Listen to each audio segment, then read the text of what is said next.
Nawabshah police खिलाफ STP अगमाणन जिले सदर अब्दुल फताह गाहोटरी हाजी लड़कू आसिफ लड़कू अब्दुल हकीम नोहापोटो उबैदुल्लाह मल्लाह कामरेड रसूल बख्श सोलंकी ज़राब हैदर मल्लाह खालिद मल्लाह ऐं ॿियनि जी अॻवाणी में नेशनल हाईवे रोड बंदि करे धरणो हयो वियो,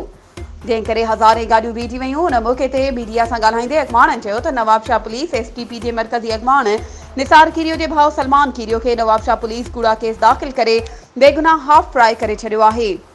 जंहिं ते एसटीपी जे मरकज़ी अगवाण निसार कीरियो नवाबशाह शहर में शटरबंद हड़ताल कई त नवाबशाह पुलिस एसटीपी अगवाण निसार कीरियो ते ॾमिड़जी पई। निसार कीरियो जे घर ते नाजायज़ चढ़ाई करे निसार जे घर जो तक़दुस पायमाल करे निसार कीरियो जी अमड़ ऐं घरवारी समेत 40 एसटीपी जा कारकुन गिरफ़्तार करे छॾिया आहिनि। अगरि एसटीपी अगवाण निसार कीरियो सां इंसाफ़ न थियो त असां पूरी सिंध ब्लॉक करे छॾींदासीं। वधीक ख़बरुनि ऐं अपडेट्स जे लाइ असांजे चैनल खे सब्सक्राइब कयो ऐं हा बेल आइकन खे प्रेस करणु न विसारिजो त जीअं असांजी हर नई अचण वारी वीडियो तव्हां ताईं पहुची